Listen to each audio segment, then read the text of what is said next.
नमस्कार। चलिए सुनते हैं ज्ञानेश्वर जी के लिखे उपन्यास फिर क्या हुआ। रात होने पर चीनू ने रोज की तरह जिद पकड़ ली। पापा कहानी सुनाओ ना। पापा ने अपनी बेटी चीनू को लोक कथाएं और देवी देवताओं की कितनी ही कहानियां सुनाई थी, पर चीनू हर रोज यही फरमाइश होती कि उसे नई कहानी सुनाई जाए। रोज नई कहानी गढ़ना और सुनाना मुश्किल था। चीनू के पापा को एक नई युक्ति सूझी। उन्होंने सोचा कि ऊधमपुर को जाने वाली बस में जो घटना हुई थी वही कहानी क्यों ना सुना दी जाए। यह विचार आते ही चीनू के पापा बोले, चीनू लो सुनो कहानी। चीनू बिस्तर पर लेटी हुई थी। यह बात सुनकर एकदम उठकर बैठ गई और अपनी आंखें जुगनू की तरह चमकाते हुए उसने पूछा, नई कहानी? पापा ने कहा, हाँ एकदम नई कहानी। चीनू, जब मैं ऊधमपुर की बस पकड़ने बस अड्डे पर गया तो बस तैयार खड़ी थी। मैंने देखा कि बस की अगली सीट पर एक अंकल बैठे थे जिनके हाथ में डबल रोटी थी। मैं भी उनके साथ वाली खाली सीट पर बैठ गया। कुछ ही पलों में एक बूढ़ा भिखारी आकर अंकल से थोड़ी डबल रोटी मांगने लगा। चीनू झट से बोली, और पापा? अंकल ने झट से उसे डबल रोटी दे दी। है ना पापा? पापा बोले, नहीं चीनू, अंकल ने भिखारी को डबल रोटी नहीं दी। क्यों पापा? चीनू हैरान होकर बोली। पापा कहने लगे, चीनू, बहुत से अंकल डबल रोटियां बंदरों को खिलाने के लिए ले जाते हैं। ये बंदर भी सड़क के दोनों तरफ बैठकर इन बसों का इंतजार करते रहते हैं। पापा की बात समझकर चीनू ने कहा, पापा फिर क्या हुआ? फिर बूढ़े भिखारी ने बस की खिड़की पकड़ ली और दोबारा रोटी मांगनी शुरू कर दी। उसी वक्त बस ने हॉर्न दिया और वह बस अड्डे से खिसकनी शुरू हो गई। भिखारी भी बस के साथ ही दौड़ने लगा। चीनू को भिखारी पर बड़ा तरस आ रहा था, पर उसने कुछ कहा नहीं। पापा ने कहना जारी रखा। अंकल ने बूढ़े भिखारी को बस की खिड़की से परे करने के लिए उसका हाथ उठाना चाहा तो बूढ़ा भिखारी गिर गया। सू आ ऊ, पापा बूढ़े को लगी होगी। चीनू की आवाज भर्राई हुई थी। पापा बोले, हाँ चीनू, उसकी कोहनियों और घुटनों से खून बहने लगा। बस तो पल भर में ही अड्डे को छोड़कर सड़क पर भागने लगी थी। पापा, कैसे गंदे अंकल हैं, उन्होंने बूढ़ों को जरा सी डबल रोटी भी नहीं दी। कंजूस, मक्खी चूस। चीनू को बहुत गुस्सा आ रहा था। पापा कहने लगे, चीनू, ये सारे अंकल रास्ते में बंदरों को इसलिए खाना डालते हैं ताकि उनके सारे पाप धुल जाएं। चीनू ने हैरान होकर पूछा, पापा ये पाप क्या होते हैं? पापा ने हंसकर कहा, जब तुम बड़ी हो जाओगी तब तुम्हें अपने आप पता चल जाएगा कि पाप क्या होते हैं। पुण्यों का पता भी चलेगा तुम्हें। चलो अब आगे की कहानी सुनो। पापा ने कहानी आगे बढ़ाते हुए कहा। कुछ देर बाद ही गाड़ी रामनगर के मोड़ तक आ पहुंची। हवा के ठंडे झोंके गाड़ी के भीतर आए तो सवारियों की आंखों में नींद आनी शुरू हो गई। गाड़ी अब तेजी के साथ ऊधमपुर की तरफ जा रही थी। नंदनी स्थान की चढ़ाई चढ़ने के बाद सड़क की दोनों तरफ कई छोटे छोटे बंदर और कुछ बड़े बंदर आने जाने वाली गाड़ियों की तरफ टकटकी लगाकर देख रहे थे। चीनू ने अचरज से पूछा, पापा बस को बंदर ऐसे क्यों देख रहे थे? पापा ने कहा, क्योंकि बस में बैठी सवारियां इन बंदरों को फल और डबल रोटी खिलाती हैं। चीनू को कहानी में मजा आ रहा था। वह छोटे बंदरों के बारे में सोचने लगी। पापा कह रहे थे, बस की सवारियां जब खाने का सामान बंदरों की तरफ फेंकते हैं तब बड़े और छोटे बंदर दोनों ही अपने स्थान से कूदकर सड़क के बीचों बीच आ जाते हैं। वे खा खा कर पेट तो भरते ही हैं, अपने गलकंड में खाना इकट्ठा कर लेते हैं। चीनू ने पूछा, पापा क्या छोटे बंदर आपस में लड़ाई भी करते हैं? हाँ चीनू, वे एक दूसरे के ऊपर छलांगे लगाते हैं और एक दूसरे का खाना भी छीनते हैं। पेट भरा होने पर वृक्षों की टहनियों पर लटक लटक कर खेल भी करते हैं। दोनों तरफ वृक्षों की टहनियों पर झूला झूलते ये बंदर बड़े प्यारे लगते हैं। हमारी बस की सवारियों ने जब यह सुंदर दृश्य देखा तो उन्होंने अपनी डबल रोटियों के बंडल खोलकर सड़क के एक तरफ फेंक दिए। पुण्य हासिल करने का यह भी एक तरीका है। पापा, उन कंजूस अंकल जी ने भी अपनी डबल रोटी बंदर को दे दी होगी। बूढ़े भिखारी पर तो उन्हें दया नहीं आई थी। पापा बोले, हाँ चीनू, उन्होंने भी आधी डबल रोटी बंदर की तरफ फेंकी थी।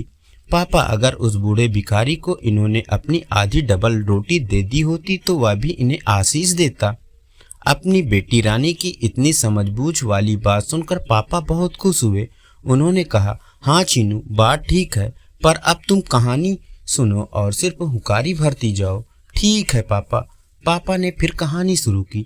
इतने में क्या हुआ कि जैसे उस अंकल ने बची हुई डबल रोटी सड़क पर फेंकी तो एक बंदरी लपक कर रोटी उठाने के लिए सड़क पर आ गई। चलती गाड़ी के पहिए के साथ उसका सिर जा लगा तो वो वहीं ढेर हो गई। ओह पापा, बेचारी मर गई होगी।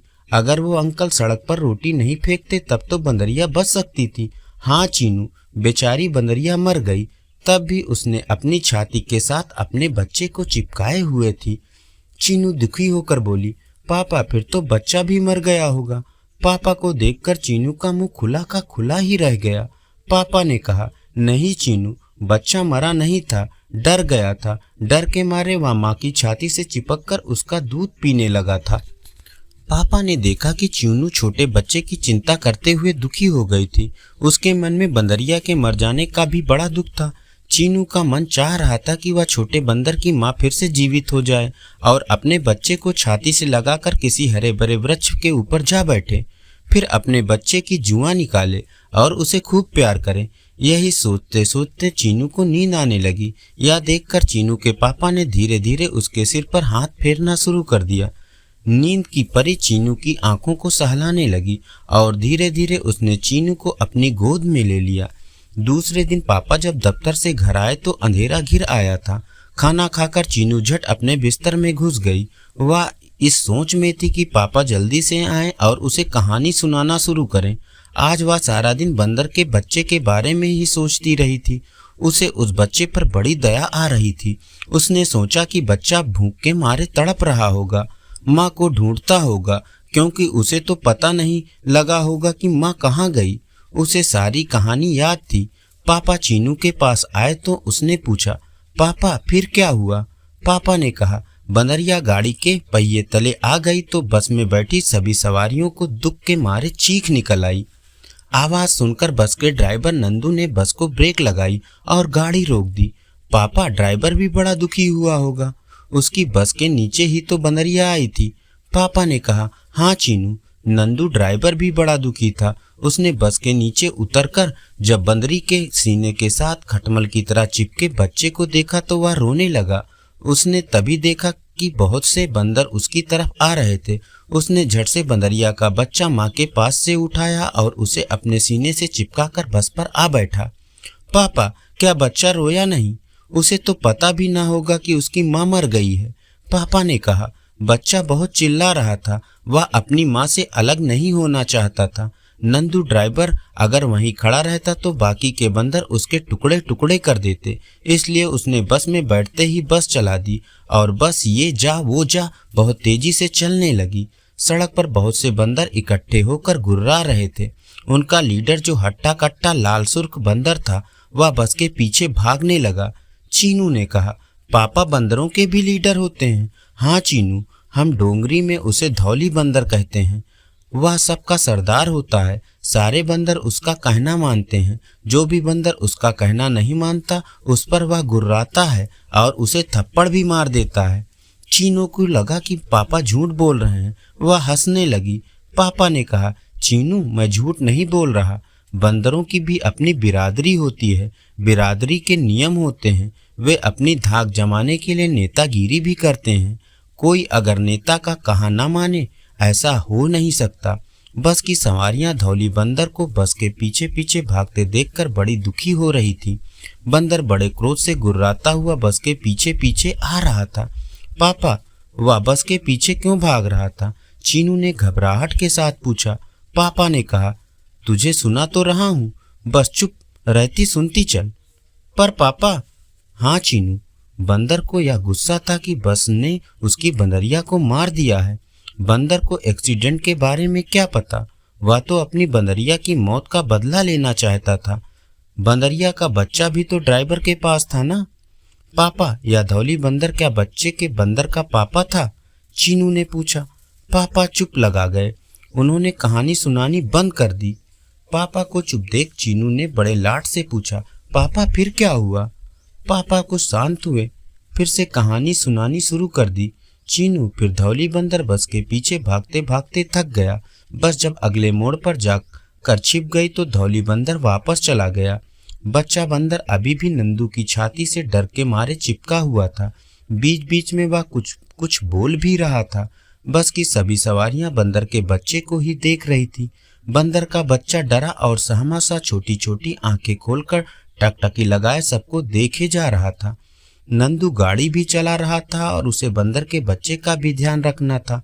2-3 बार तो बंदर के बच्चे ने नंदू की कमीज पर पेशाब भी कर दिया। चीनू यह सुनकर खिलखिलाकर हंस पड़ी। पापा ने भी हंसते हंसते कहा, चीनू तुम भी तो कई बार अपनी माँ के कपड़ों पर सूसू कर देती हो। चीनू यह सुनकर गुस्से के मारे रोने लगी। पापा ने उसे बड़ा दुलार दिया और चुप करा दिया। चीनू ने कहा, आप कसम खाओ कि मुझे फिर से इस तरह की बातें नहीं कहोगे। पापा ने चीनू से अंग्रेजी में माफ़ी मांगी तो चीनू का गुस्सा कुछ शांत हुआ। गुस्सा शांत होते ही चीनू ने फिर कहानी सुनाने की रट लगा दी।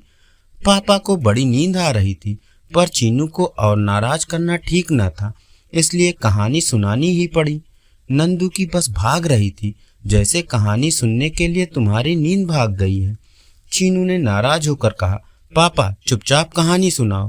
पापा ने हंसते हुए कहा, बस जैसे ही तेज होती बंदर का बच्चा नंदू के साथ और जोर से चिपक जाता। बच्चा डरा हुआ था। बस ऊधमपुर पहुंची तो नंदू एक बोतल में दूध डलवा कर ले आया।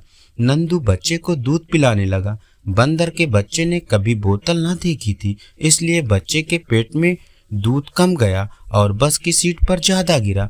बच्चा भूखा ही रहा। चीनू ने हैरान होकर पूछा, पापा फिर क्या हुआ?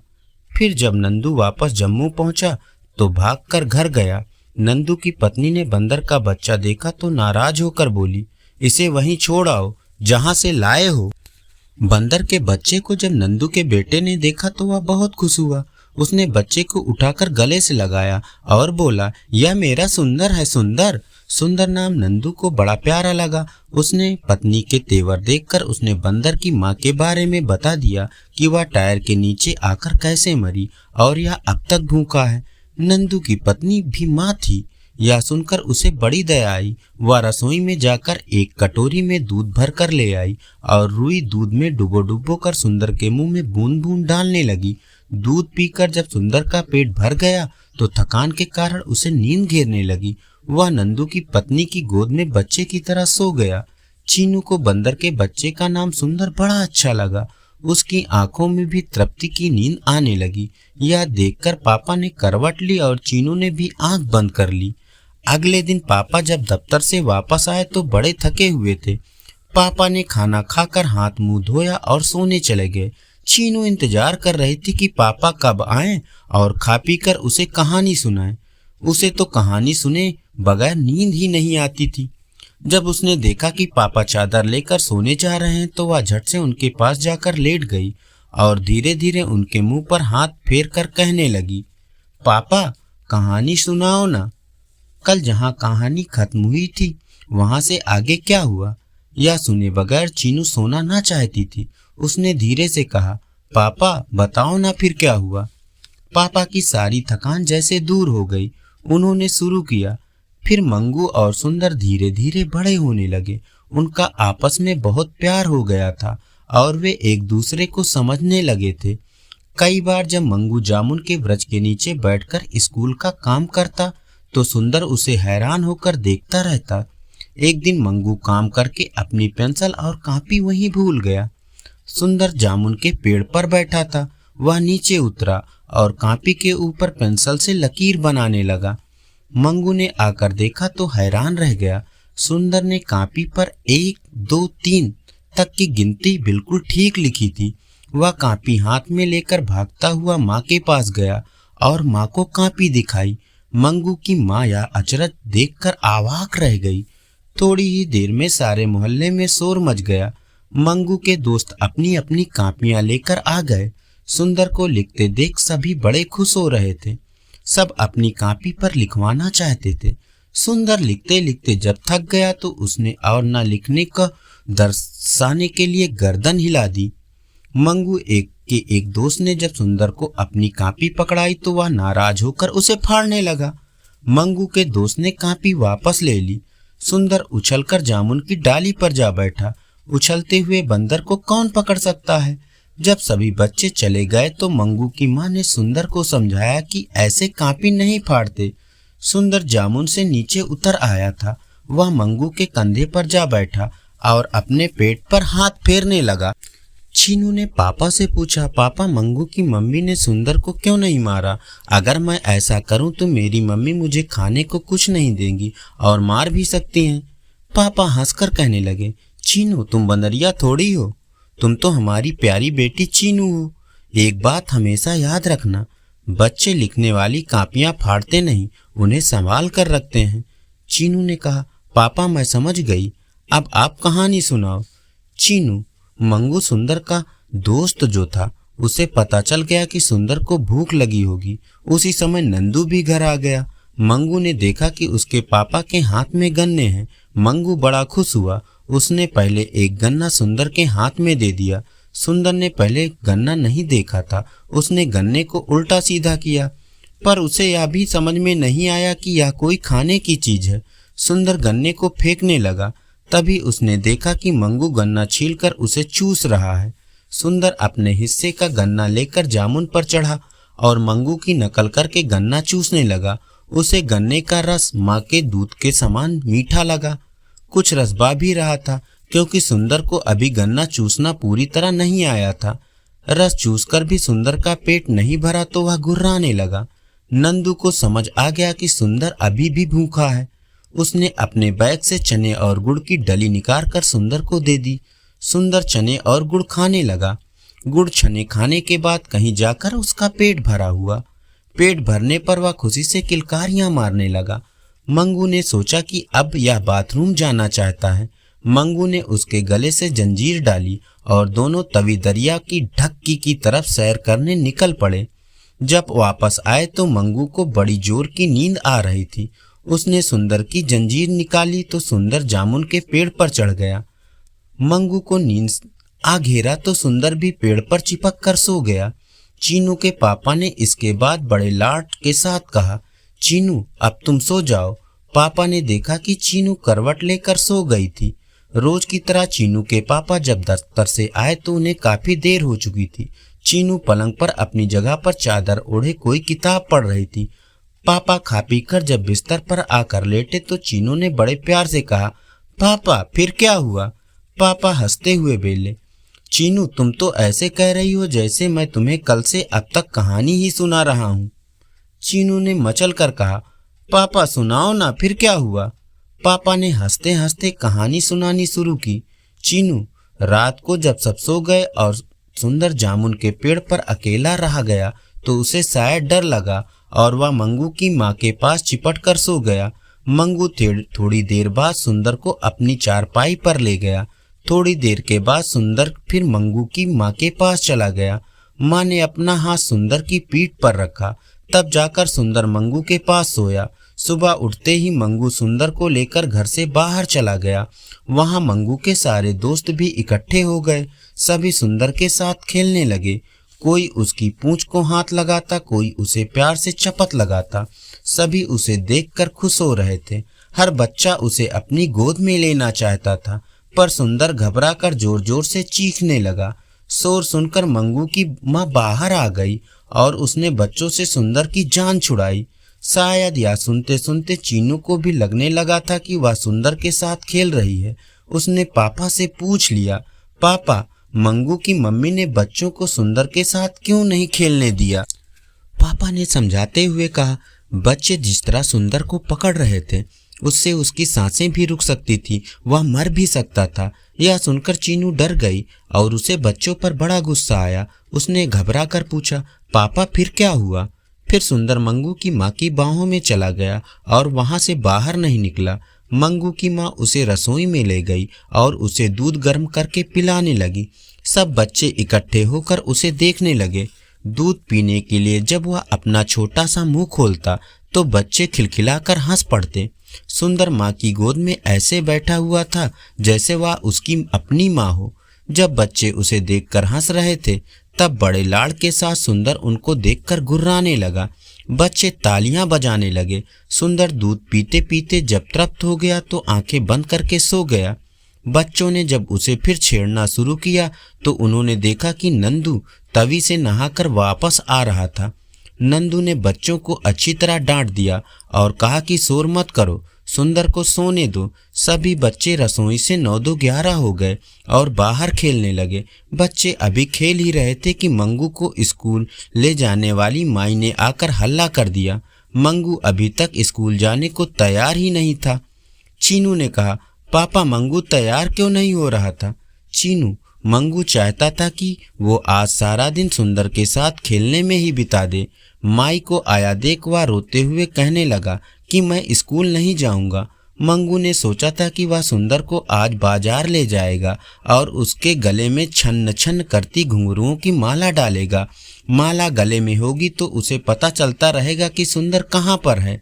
मंगू ने यह बात नंदू को बताई तो नंदू ने उसे बड़े प्यार से समझाया कि शाम को जब वह ऊधमपुर से वापस आ जाएगा तब दोनों को बाजार ले जाएगा। मंगू ने कहा, तब आप मुझे बैडमिंटन भी खरीद कर देंगे। नंदू मान गया। मंगू भी खुश होकर तैयार हुआ और स्कूल चला गया। जब सुंदर नींद से जागा तो उसने आसपास देखा, ना मंगू ना मम्मी। यह देखकर वह जोर जोर से रोने लगा। उसका रोना सुनकर मंगू की माँ बाहर से दौड़ती आई और उसे थपकी देने लगी। सुंदर फिर निश्चिंत होकर सो गया। रात को जब पापा सोने के लिए आए तो उन्होंने देखा कि चीनू आराम से सो गई है। पापा भी चादर लपेटते ही नींद आ गई। अगले दिन रात को जब पापा सोने गए तो लेटते ही उन्होंने चीनू को कहानी सुनानी शुरू कर दी। चीनू, जब नंदू का बेटा स्कूल पहुंचा तो मैडम ने कहा, अपना अपना स्कूल का काम दिखाओ। जिन्होंने काम नहीं किया है वे बेंच पर खड़े हो जाएं। मंगू ने भी आज स्कूल का काम नहीं किया था, इसलिए वह भी बेंच पर खड़ा हो गया। मैडम ने जब उसे डांटा तो उसने सारी बात सच सच बता दी। चीनू ने पूछा, पापा मंगू ने स्कूल का काम क्यों नहीं किया था? पापा बोले, मंगू तो सारा दिन सुंदर के साथ खेलता रहा था, फिर स्कूल का काम कब करता? फिर क्या हुआ पापा? फिर मंगू ने मैडम को बताया कि उसके घर में छोटा सा बड़ा सुंदर बंदर का बच्चा आया हुआ है, उसका नाम सुंदर रखा है। सुंदर की कहानी मैडम और बच्चे बड़ी ही दिलचस्पी से सुन रहे थे। मंगू भी बड़े मन से बता रहा था कि कैसे उसके पापा ने सुंदर को पकड़ा, कैसे उसकी माँ बस के पहिए के नीचे आ गई, कैसे मंगू के पापा उसे घर लाए और कैसे अब वह घर का ही सदस्य हो गया है। मंगू की मैडम और उसके साथी सब ये कहानी सुनकर बड़े खुश हुए। स्कूल में जब छुट्टी हुई तो बहुत से बच्चे मंगू के साथ उसके घर पर आ गए। सुंदर उन्हें देखकर डर रहा था, पर बच्चे उसे देखकर बड़े खुश हुए। थोड़ी देर बाद सुंदर भी कान लगाकर उनकी बातें सुनने लगा, जैसे सब कुछ समझ रहा हो। इस तरह मंगू के दोस्त छुट्टी के बाद रोज ही उसके घर आने लगे। सुंदर की सबके साथ दोस्ती हो गई और वह भी जैसे उनकी बातें भी समझने लगा। नंदू और उसकी पत्नी को पहले ही सुंदर की बातें समझ आ रही थी। चीनू हैरान हो रही थी। उसने पापा से पूछा, पापा सुंदर की बातें उनको कैसे समझ आने लगी थी? पापा ने चीनू को समझाते हुए कहा, देखो चीनू, सबकी अपनी भाषा होती है। ज़्यादा दिन साथ रहो तो समझ आनी शुरू हो जाती है। जैसे सुंदर को जब भूख लगती या प्यास लगती तो वह इशारों से कुछ कहता। भूख लगने पर वह हमेशा रसोई में जाकर पेट पर हाथ फेरने लगता था। मंगू की मम्मी उसे झट रोटी दे देती। पानी का इशारा करता तो पानी दे देती। अब सुंदर अधिकतर जामुन के पेड़ पर बैठा रहता था। उसके गले में पड़े पट्टे के साथ लगे घुंघरू बजते रहते थे। उससे रौनक भी रहती और सबको पता भी लगता रहता था कि सुंदर कहाँ पर है। नंदू ने एक लंबी रस्सी सुंदर के पट्टे के साथ बांधी हुई थी। कभी सुंदर को गुस्सा आता तो वह जोर जोर से गुर्राता और रसोई में जाकर बर्तन पटकने लगता। उसने शीशे के कितने ही गिलास तोड़ दिए थे, पर अब उसका रसोई में जाना मुश्किल हो रहा था। मंगू जब स्कूल जाता तब सुंदर उसका बस्ता उठाकर उसके पीछे पीछे चलता था। उसे देखकर यूं लगता जैसे यही पढ़ने जा रहा हो। सुंदर की रस्सी मंगू के हाथ में होती और अगर कभी सुंदर धीरे धीरे चलने लगता तो मंगू रस्सी खींचता और सुंदर की चाल तेज हो जाती। कभी सुंदर थक जाता तो नाराज होकर अपने सिर पर थप्पड़ मारकर रोने लगता। मंगू बस्ता लेकर स्कूल चला जाता तो सुंदर घर वापस लौट आता था। मंगू स्कूल से वापस आने पर सुंदर को घुमाने जरूर ले जाता था। शाम को मंगू के पापा भी ऊधमपुर से वापस आ जाते। वो भी सुंदर को बहुत प्यार करते थे। मंगू और सुंदर दोनों की मौज हो जाती। नंदू के आने से पहले मंगू सुंदर को खूब घुमा कर लाता। दोनों इकट्ठे दोस्तों के साथ नाचते, दौड़ते और खेलकर लौट आते थे। मंगू जब अपने स्कूल का काम करता तो सुंदर जामुन पर बैठकर टहनी टहनी पर घूमता रहता था। उसकी एक नज़र मंगू पर रहती। जब मंगू का काम खत्म होता तब सुंदर भी जामुन से उतर आता था। नंदू जब भी काम से घर लौटता तो उसके हाथों में लड्डू, केले, मुरमुरे और मीठी गोलियां रहती। सुंदर को भी अपना हिस्सा मिल जाता था। सुंदर जल्दी जल्दी सब कुछ खाता और फिर अपने गलकंड में दबा लेता। मंगू अपने हिस्से का केला लेता तो सुंदर उससे केला छीनकर जामुन पर जा बैठता। आधा केला मंगू की तरफ उछालता और आधा खुद खा जाता। इस तरह मंगू और सुंदर सगे भाइयों की तरह रहने लगे थे। इतना कहते कहते पापा को जब मुआई आई तो उन्होंने देखा कि चीनू सो चुकी थी। उसके सपनों में भी जैसे सुंदर और मंगू हुड़दंग मचा रहे थे। पापा को हंसी आ गई। वो भी धीरे धीरे नींद की गोद में चले गए। चीनू ने अगली रात सोने से पहले फिर जिद पकड़ ली। पापा कहानी सुनाओ ना, पापा बताओ ना फिर क्या हुआ। पापा कहानी सुनाने लगे। फिर अगले दिन जब मंगू सुंदर को तवी वाली ढक्की की तरफ ले गया तो सुंदर वहां बहुत से बंदर को देखकर डर गया। मंगू ने उसे एक तरफ बिठाया और अपने दोस्तों से बात करने लगा। तभी एक छोटा बंदर आकर सुंदर की पूंछ पकड़कर खींचने लगा। सुंदर ने भी उसकी पूंछ खींची और दोनों खेलने लगे। चीनू ने पूछा, पापा सुंदर के गले में तो जंजीर पड़ी थी, फिर वह कैसे खेल सकता था। पापा ने उत्तर दिया, तेरी बात तो ठीक है चीनू, पर सुंदर भी अब बड़ा चालाक हो गया था। उसने मंगू के हाथ से इशारा करके जंजीर खुलवा ली और बंदरों के साथ खेलने लगा। बंदर कभी दरख्तों से लिपट जाते तो कभी टहनियों पर झूलते, कभी छोटे छोटे टीलों पर चढ़ जाते तो कभी एक दूसरे को पकड़ने के लिए दौड़ते भागते। सुंदर को भी बड़ा मजा आ रहा था। बंदरों के खेल ऐसे ही होते हैं। फिर क्या हुआ पापा? तभी वहां एक मोटा सा बंदर आया। उसने अपनी भाषा में सबसे कहा कि जंगली फलवा बैर खाने चलो। सारे बंदर शोर मचाने लगे। बड़े बंदर ने सबको जल्दी जल्दी करने को कहा। जो छोटा बंदर सबसे पहले सुंदर को मिला था उसका नाम था टुंडू। तभी उसने सुंदर की बाँह पकड़ी और उसे घसीटने लगा। सुंदर कहता रहा कि उसे घर जाना है, पर टुंडू ने उसकी एक ना सुनी। पापा आपको कैसे पता चला? चीनू ने पापा से पूछा। पापा ने कहा, देखने से पता चल जाता है। बंदर क्या कहते हैं उससे भी पता चलता है। अब तुम कहानी सुनो। जी पापा। सुंदर सबके साथ जंगल में चला गया। जंगल में बेर के पेड़ बेरों से लदे हुए थे। लाल पीले खट्टे मीठे बेर देखकर सुंदर मन ही मन बड़ा खुश हुआ। उसके मन में यह भी डर था कि कहीं बड़ा बंदर उसे थप्पड़ ही ना लगा दे। टुंडू एक दरख्त पर चढ़कर सुंदर को बुला रहा था। सुंदर थोड़ा डरा हुआ था, फिर भी वह पेड़ पर चढ़ गया और बेर खाने लगा।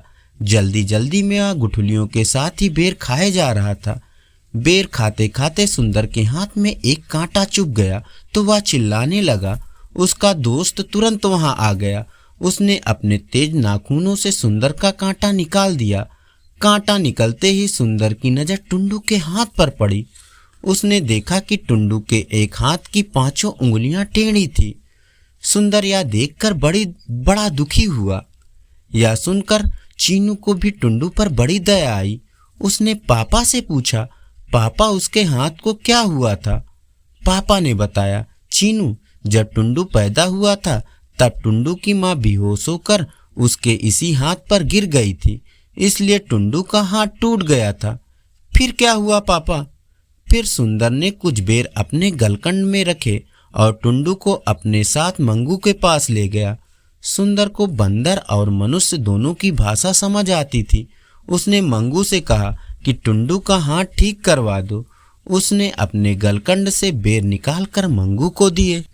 शुरू में तो टुंडू मंगू के पास नहीं जा रहा था। जब सुंदर ने टुंडू को कहा कि मंगू टुंडू का हाथ ठीक करवा देगा तो वह टुंडू सुकचाता हुआ मंगू के पास आ गया। मंगू ने देखा कि उसकी बांह पर कांटों से घसीटने से खून बह रहा था। मंगू ने अपनी कमीज नीचे से फाड़कर पट्टी बनाई और टुंडू के हाथ पर बांध दी। टुंडू बड़ा खुश हुआ, उसे थोड़ा आराम भी महसूस हुआ। अब सुंदर और टुंडू दोनों मंगू के घर जा रहे थे। रास्ते में टुंडू को अपनी माँ बाप की बड़ी याद आ रही थी। टुंडू उनसे कभी अलग ना हुआ था। उसने एकदम छलांग लगाई और तवी की ढक्की की तरफ अपने माँ बाप के पास चला गया। मंगू और सुंदर अपने घर वापस आ गए। पापा ने देखा चीनू बड़ी मुश्किल से अपनी आंखें खोल पा रही थी। उन्होंने करवट ली और सो गए। अगले दिन चीनू को लगा कि उसके साथ धोखा हुआ। उसे नींद आ रही थी, पर पापा तो जगा सकते थे ना।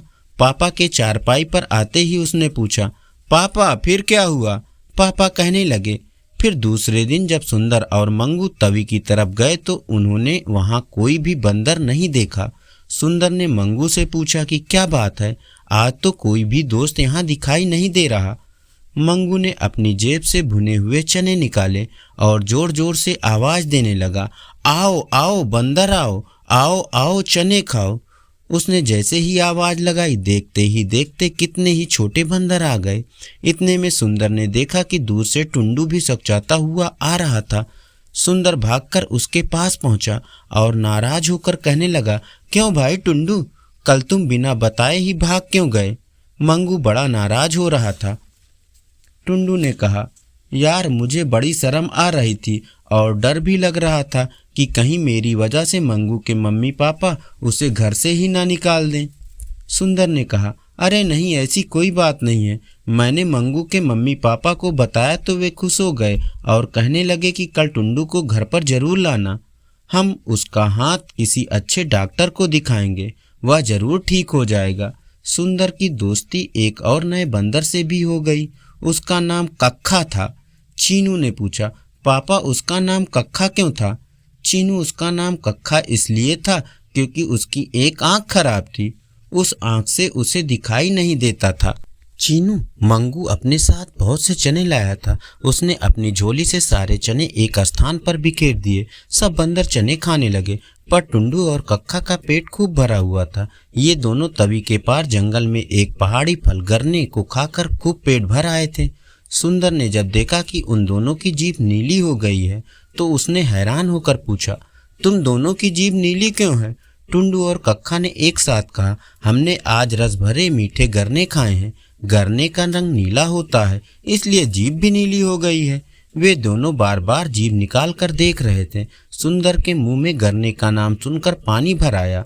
उसका मन भी गरने खाने का हो रहा था। उसने उन दोनों से कहा, मैं भी गरने खाना चाहता हूँ। यहाँ पर मंगू सबको चने खिला रहा था। तीनों ने सोचा कि हम जंगल से गरने खाकर आते हैं। जब तीनों गरने के वृक्ष के पास पहुंचे तो कक्खे ने सुंदर को समझाया कि वह गरने के पेड़ के ऊपर बड़ी सावधानी के साथ चढ़े। चीनू ने पूछा, क्यों पापा, सावधानी से क्यों? चीनू की आंखों में नींद उतर रही थी, पर वह अभी भी जाग रही थी। पापा ने उसे आंखें बंद करने के लिए कहा और फिर कहानी सुनानी शुरू कर दी। देखो चीनू, कक्खा जब पहली बार गरने खाने गया था तब गरने खाते समय उसे एक बड़े बंदर ने धक्का दे दिया था। कक्खा तो बड़े आराम से गरने खा रहा था। जब घबराकर उसने जल्दी से छलांग लगाई तो उसकी आंख में गरने का कांटा चुभ गया। तभी से उसकी आंख खराब है। सुंदर यह बात सुनकर डर गया, पर गरने खाता रहा। उसने सोचा कि इतनी दूर आकर अगर गरने नहीं खाए तो क्या फायदा। वह दोनों हाथों से गरने खाने लगा। जब तीनों वापस आए तो मंगू सुंदर का इंतजार कर रहा था। उसने सुंदर को देखकर डांट लगाई तो टुंडू डर के मारे वहां से भाग गया। सुंदर भी डरता डरता घर में घुसा। पापा ने देखा कि चीनू भी डरकर आंखें बंद कर चुपचाप लेटी हुई थी। पापा ने धीरे धीरे थपकी देनी शुरू की तो चीनू सो गई। अगले दिन रात हुई तो चीनू का सवाल भी आ खड़ा हुआ, पापा फिर क्या हुआ? पापा भी ऐसे ही कहानी सुनाने लगे जैसे वो अब तक कहानी ही सुना रहे थे। सुंदर रोज तवी की ढक्की पर चला जाता था, वहां बेर और गरने खाकर घर लौटता। अब वह बड़ा भी हो गया था और सब रास्तों पर अकेला जा सकता था। उसे अकेले जाना अच्छा भी लगता था। तवी के जंगल में बहुत से बंदर और सुंदर के दोस्त भी बन गए थे। टुंडू और कक्का उसके पक्के दोस्त थे। साथ ही और भी कई दोस्त बन गए थे। बूजो, घुरको, गुल्लो, पांडा, खड़कन्ना, सरदा, लौंकर, खरड़ा और सटप्पा से भी सुंदर की अच्छी दोस्ती हो रही थी। बंदरों के ऐसे नाम सुनकर चीनू को बड़ी हंसी आई। वह खिलखिलाकर हंस पड़ी। चीनू को इतनी जोर से हंसते देख चीनू की मम्मी भी भीतर आ गई। चीनू के पापा हैरान हुए कि मम्मी कैसे आ गई, अभी तो रसोई में काम पड़ा होगा। चीनू ने फिर जिद ना छोड़ी, पापा बताओ ना आगे क्या हुआ। मम्मी ने भी चीनू को खुश देखकर कहा, अच्छा कहानी सुना रहे हैं, सुनाइए सुनाइए। मैं तो चीनू को हंसते देखकर अंदर आ गई थी। देखो चीनू, दोस्तों के साथ खेलते खेलते सुंदर कई बार इतना मस्त हो जाता कि उसे घर वापस आने का होश ही न रहता। एक दिन तो सुंदर को वापस घर लौटने में इतनी देर हो गई कि सब घबरा गए। मंगू तो सुंदर के बिना खाना ही नहीं खा रहा था। जब सुंदर काफी देर तक नहीं आया तो मंगू रोने लगा। बस अड्डे पर अपनी बस लगाकर जब नंदू घर आया तो मंगू यह देखकर खुश हो गया कि नंदू के कंधे पर सुंदर सवार था। चीनू भी खुश हो गई। उसने पूछा, पापा सुंदर नंदू के साथ कैसे आ गया? चीनू, बड़ी साफ बात है।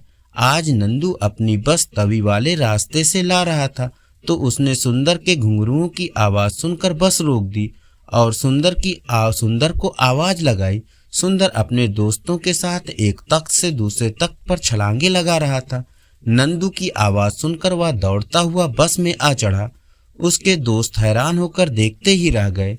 उसके कई दोस्त बस के पीछे भी भागे पर फिर डरकर रुक गए।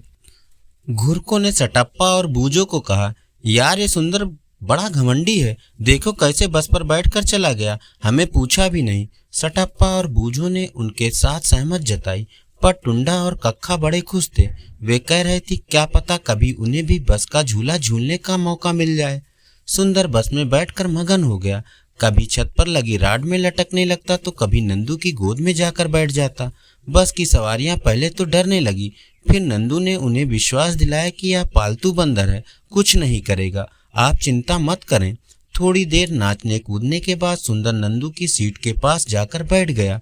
नंदू ने कहा कि किसी चीज को छूना नहीं। सुंदर ने सोचा होगा कि बस तो मेरे पापा की है, मैं यहीं बैठा रहूंगा। थोड़ी देर में उसने अपनी आंखों पर हाथ रख लिए जैसे उसे बड़ी शर्म आ रही हो। जब बस अड्डे पर आई तो सवारियां उतर गई। नंदू ने सुंदर को केले लाके दिए। सुंदर ने 2-3 केले उसी वक्त खा लिए। बाकी के जो बच गए उन्हें घर ले आया। सुंदर अब मंगू की गोद में बैठकर मंगू के आंसू पोंछने लगा। फिर सुंदर ने केले का छिलका उतारकर मंगू के मुंह में डाला। मंगू ने कहा, नहीं, मैं केला नहीं खाऊंगा। चीनू की आवाज में भी नींद की खुमारी थी। उसने पूछा, पापा मंगू केला क्यों नहीं खाना चाहता था? पापा ने कहा, मंगू सुंदर से नाराज जो था। सुंदर को भी यह मालूम था। उसने अपने कानों को हाथ लगाकर कहा, आगे से मैं ऐसा नहीं करूंगा, अब मान जाओ। यह कहने के बाद सुंदर दंड बैठ के लगाने लगा। मंगू को उस पर बड़ी दया आई। उसने सुंदर को गले से लगा लिया। मंगू की माँ सबके लिए खाना ले आई। सब खा पी कर दांत साफ करके सो गए। चीनू ने इतनी ही बात सुनी और नींद की गोद में चली गई। पापा मुस्कुराते हुए सो गए। अगले दिन चीनू बड़े आराम से चादर लपेटकर कुछ पढ़ रही थी। जैसे ही पापा बिस्तर पर आए, चीनू होशियार होकर बोली, पापा फिर क्या हुआ? उसके बाद सुंदर रोज सुबह तवी के जंगल की तरफ चला जाता और शाम को नंदू की बस से वापस लौटता। जंगल की खुली हवा और जंगली फल खाकर सुंदर और उसके दोस्तों का जिस्म भरने लगा था और वे गोलू गोलू हो गए थे। कभी कभी वे सारे तवी चले जाते और टिब्बे पर से गहरे पानी में छलांग लगाते। पानी में तैरते एक दूसरे को पकड़कर डुबकियां लगवाते और खूब मजे करते। तवी के पार जाकर नाचते कूदते, रेत में पैर डालकर छोटे छोटे घर बनाते और फिर एक दूसरे के बनाए घर तोड़ देते। चीनू यह सुनकर कहने लगी, पापा तवी के पार जाकर मेरा भी रेत में घर बनाने का मन करता है। बताइए ना पापा, मुझे कब तवी के पार ले चलेंगे?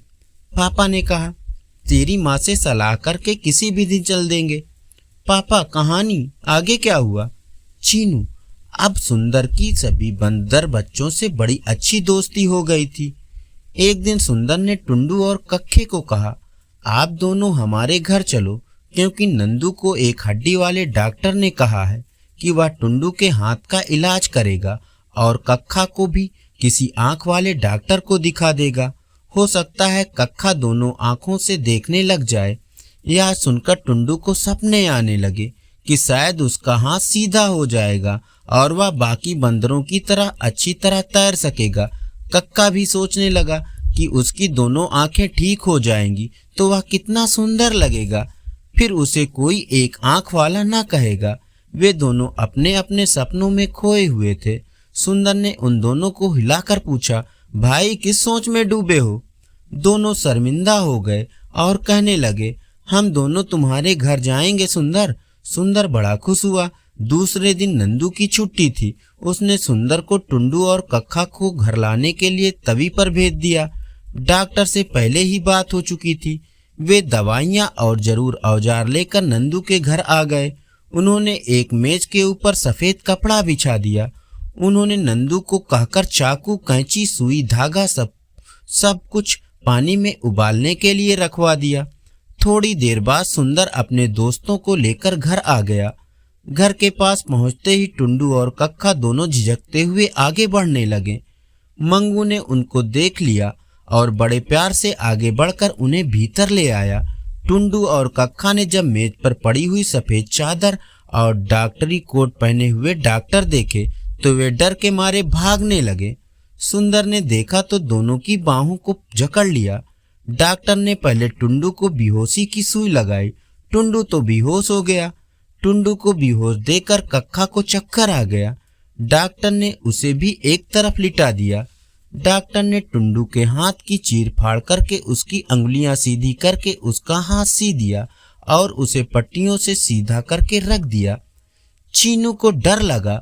उसने कहा, पापा टुंडू के हाथ से तो बड़ा ज्यादा खून बहा होगा। पापा ने कहा, चीनू ऑपरेशन के वक्त थोड़ा बहुत खून तो बहता ही है। डॉक्टर तो टुंडू का हाथ सीधा करना चाहता था। पापा क्या फिर टुंडू का हाथ सीधा हो गया? पापा ने कहा, चुप करके कहानी सुन और सो जा, बड़ी देर हो रही है।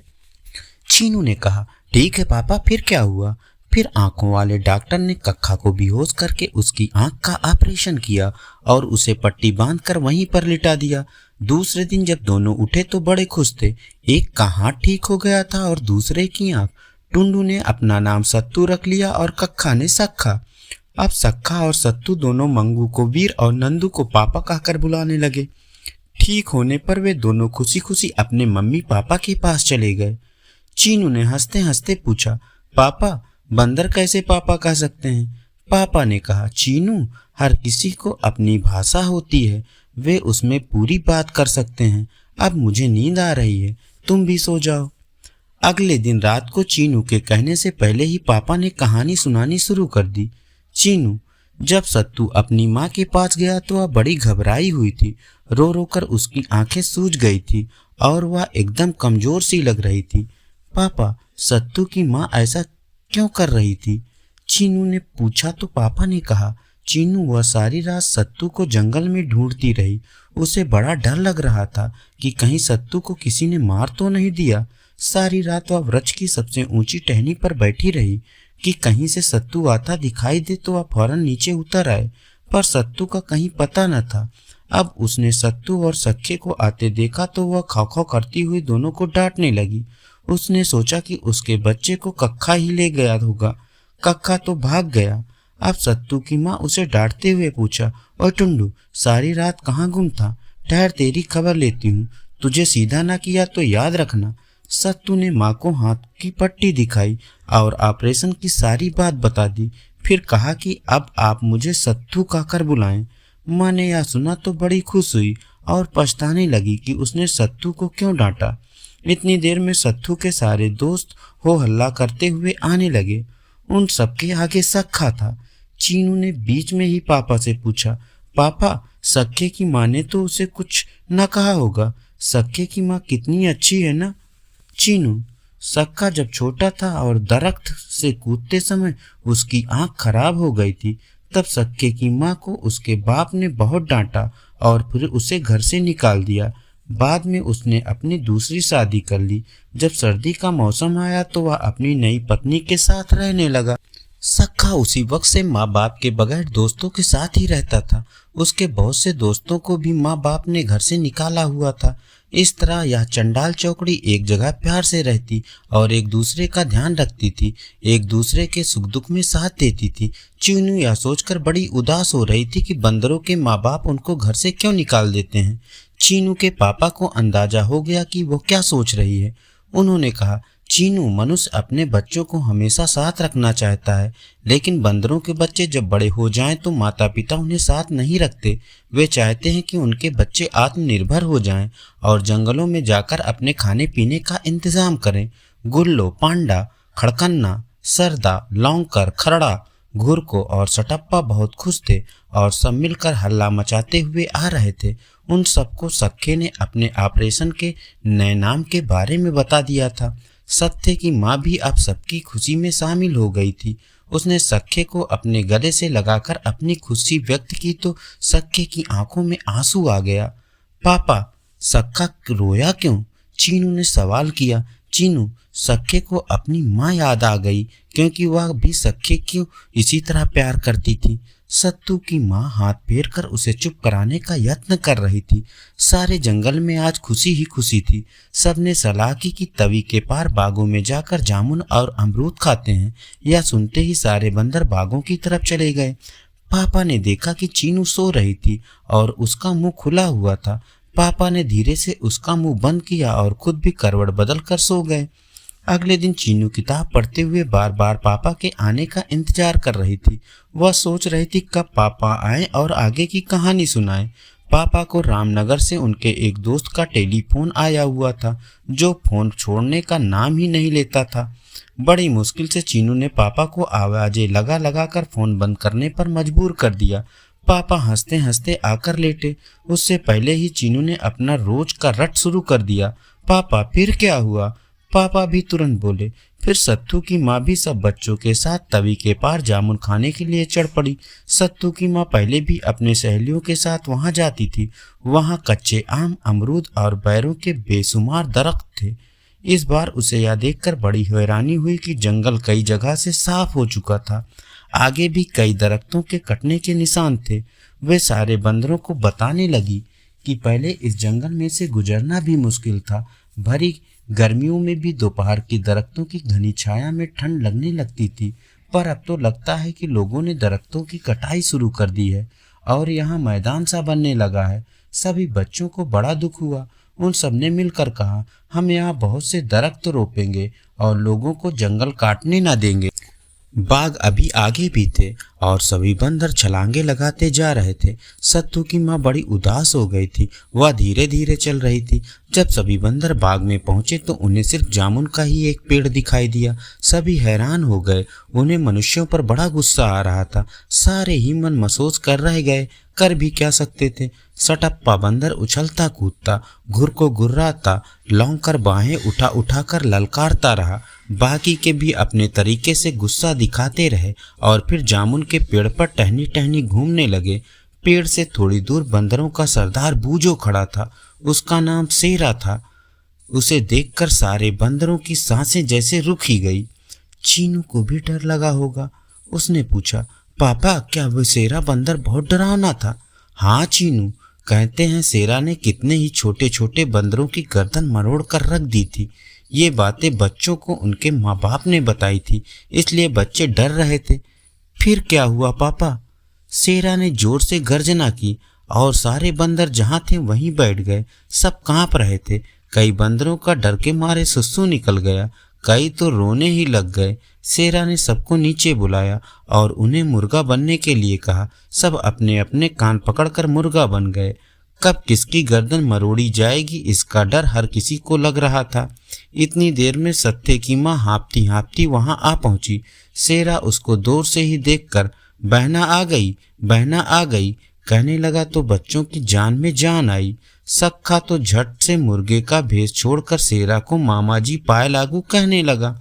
चीनू ने हैरान होकर पूछा, पापा, सख्खा मामा क्यों कहने लगा था? चीनू, शेरा सख्खे की माँ के मामा का बेटा था। शेरा को सख्खे की नानी ने ही अपना दूध पिलाकर बड़ा किया था। उसकी माँ और शेरा दोनों भाई बहन ही हुए ना। ओ पापा, ठीक है, तो फिर क्या हुआ? चीनू, फिर क्या होना था? फिर शेरा ने सबको छोड़ दिया। उसने आज ही अपने साथियों के साथ केले की दुकान लूटी थी। उसके पास बहुत से केले थे, उसने सबको बांटे। सत्ता तो एकदम सबका हीरो हो गया था। कहाँ तो वो शेरा के हाथों से गर्दन मरोड़ने की राह देख रहे थे और कहाँ शेरा उनको केले बांट रहा था। केले खा लेने के बाद सबने पके हुए जामुनों से पेट भर लिया। सब अपने गलगंड में जामुन भरकर ढक्की चढ़ने लगे। चीनू का हुंकारा बड़ा मध्यम हो गया था। पापा को पता चल गया कि चीनू सो गई है। उन्हें भी नींद आ रही थी। सूरज पहाड़ों के पीछे छुप गया था। अंधेरा गिरते ही तारे जुगनुओं की तरह चमक रहे थे।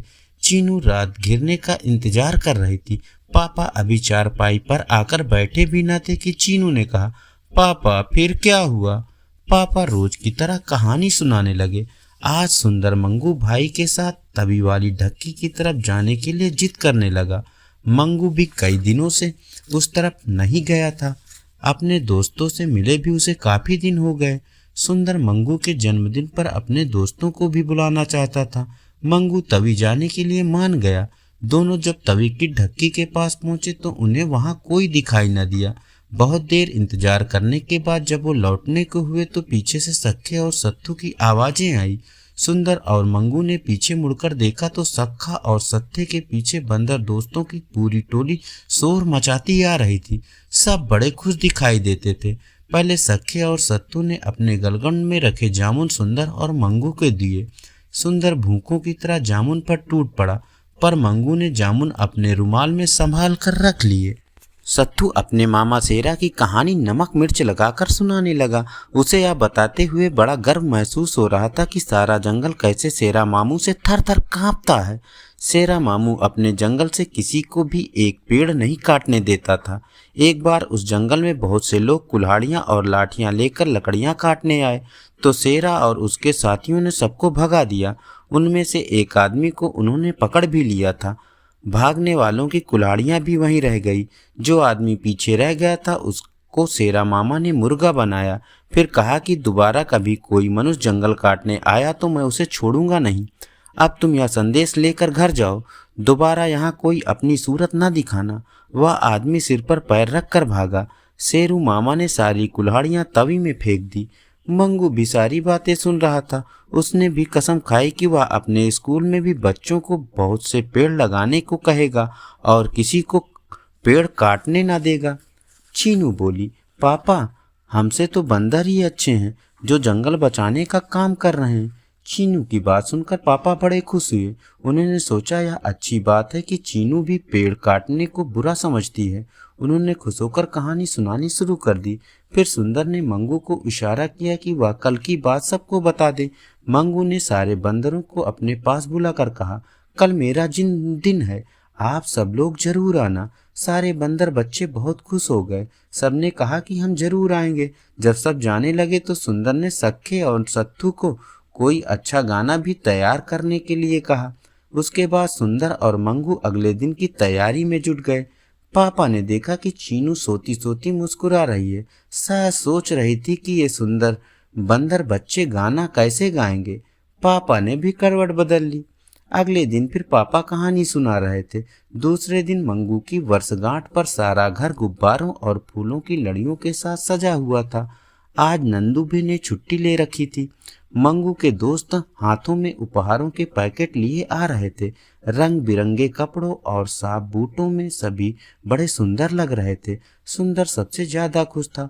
थोड़ी देर में केक काटा जाना था, पर उसके बंदर दोस्तों का कोई पता न था। मंगू सुंदर से उसके दोस्तों के बारे में पूछना ही चाहता था कि उसने देखा कि सत्तू के पीछे सभी बंदर भाई आ रहे थे। मंगू ने सुंदर को कहा कि आंगन में जो दरी बिछी हुई है उस पर सब बंदर भाइयों को बिठा दो। सत्ते और सख्खे के हाथों में केले के गुच्छे थे। गुल्ला, पांडा और खड़कन्ना के हाथों में अंगूरों के गुच्छे थे। सरदा, लौंगकर, खरड़ा, घुरको और सटप्पा अपनी बाहों में नारियल और पपीते संभाल रखे थे। ये फल उन्होंने शेर मामा से मंगवाए थे। ये सारे फल उन्होंने मंगू को दिए। जब सब लोग बैठ गए तो सुंदर ने सख्खे और सत्थू को गाना गाने के लिए कहा। आज सुंदर टोपी और बास्केट में बहुत सुंदर लग रहा था। चीनू ने पूछा, पापा केक तो अभी काटा ही न था, फिर गाना पहले कैसे शुरू हो सकता है? फिर चीनू कुछ सोचते हुए बोली, हाँ पापा, गाना तो कभी भी गाया जा सकता है। अच्छा, फिर क्या हुआ? फिर क्या होना था? केक पर 7 मोमबत्तियां जल रही थी। मंगू ने एक ही फूंक में सारी मोमबत्तियां बुझा दी। एक बड़ी मोमबत्ती जो अलग थी वह जलती रहने दी। मंगू के दोस्तों ने जन्मदिन मुबारक के नारों से कमरा जगमगा दिया। सभी बहुत खुश थे। इतनी आवाजों में किसी की बात भी समझ में न आ रही थी। मंगू ने केक काटकर सबसे पहले अपनी माँ के मुंह में डाला, फिर अपने पापा को खिलाया, फिर सुंदर, उसके दोस्तों और अपने दोस्तों में बांट दिया। उसे उसकी माँ और पापा ने जो केक खिलाया था वह अभी भी उसके मुंह पर लगा हुआ था। सुंदर के दोस्तों ने पहले कभी केक ना खाया था। उनके मुंह पर सफेद क्रीम लगी हुई थी। मंगू के दोस्त यह देखकर हंसते हंसते दोहरे हुए जा रहे थे। अब सख्खे और सत्थे के गाने की बारी थी। सख्खा ने शुरू किया, मंगू भाई का जन्मदिन आया, खुशियां मनाओ सत्था जी। सत्था भी गाने लगा, सभी सुंदर कपड़े पहन कर आए, खुशियां मनाओ सख्खा जी। बाकी के बंदर गाने पर नाचने लगे। मोहल्ले के सब लोग अपना नाच देखने आ गए। गाना सुनने और नाच देखने शेरू मामा भी आ पहुंचा। उसने हाथों में रंग बिरंगे फूल पकड़े हुए थे। उसने सीधे मंगू को फूल दिए। गाना खत्म होते ही सबने तालियां बजाई। मंगू के दोस्तों ने भी कई कविताएं सुनाई। मंगू ने शेरू मामा को गीत गाने के लिए कहा तो वह मस्ती में कान पर हाथ रखकर गाने लगा। सभी खुशी से नाच रहे थे। शेरू मामा का गाना सुनकर सब मस्त हो गए थे। गाना खत्म हुआ तो सब खाने पर टूट पड़े। सब ने जी भर कर खाया। जब सब घर जाने लगे तो मंगू ने सबको रंग बिरंगी टोपियां पहना दी और टाफियां दी। सब लोग खुश होकर घर गए। यह देखकर शेरू मामा की आंखें खुशी से भर आई। ऐसा उत्सव उसने अपनी जिंदगी में कभी न देखा था। पापा ने करवट बदलकर कहा, चीनू अब तू सो जा, और खुद भी करवट बदलकर सो गए। अगले दिन चीनू ने पापा से सवाल किया, पापा, शेरू मामा तो इतना ताकतवर था, उससे हर कोई डरता था, फिर उसकी आंखों में खुशी के आंसू कैसे आ गए? चीनू कोई कितना भी पहलवान क्यों ना हो, अपने बच्चों को तो भूखा नहीं देख सकता। तवी के पार बाग में जो अकेला जामुन का पेड़ था वह भी किसी ने काट डाला था। शेर मामा को यह भी चिंता थी कि अगर किसी तरह पेड़ कटते रहे तो आने वाले दिनों में बंदर क्या खाएंगे। आदमी द्वारा फेंके गए कूड़े के ढेर से सड़ी हुई चीज खाने से बंदरों को कई बीमारियां लग जाएंगी। इस तरह तो उसकी नस्ल भी खत्म हो सकती है। शेरू मामा ने यह बात नंदू को सुनाई तो सुनाते सुनाते वह भी रोने लगा था।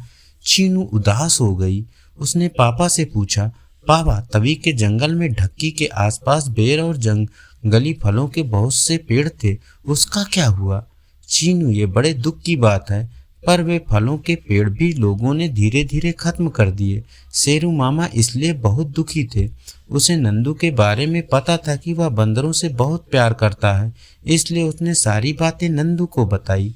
ये सब बातें सुनकर नंदू को भी बड़ी चिंता हुई, इसलिए उसने शेरू मामा को कहा कि वह अगले रोज सुंदर के दोस्तों और साथियों को तैयार कर ले। कुछ ना कुछ तो करना ही पड़ेगा। उन सब ने मंगू के पापा नंदू की यह सलाह मान ली कि वे यहाँ से नंदनी के जंगल में चले जाएं। फिर क्या हुआ? चीनू, फिर अगले रोज जो बुजुर्ग बंदर और बंदरिया थे वे जोर जोर से एक स्वर में रोने लगे। जिस जंगल में पैदा हुए, खेले कूदे बड़े हुए, उसे वे छोड़ना नहीं चाहते थे। उधर 2 बंदर बच्चे थे। जब उन्हें पता चला कि नंदनी पहाड़ पर रहने जा रहे हैं तो वे बड़े खुश हुए। सारी रात उन्हें नंदनी पहाड़ के ख्वाब आते रहे।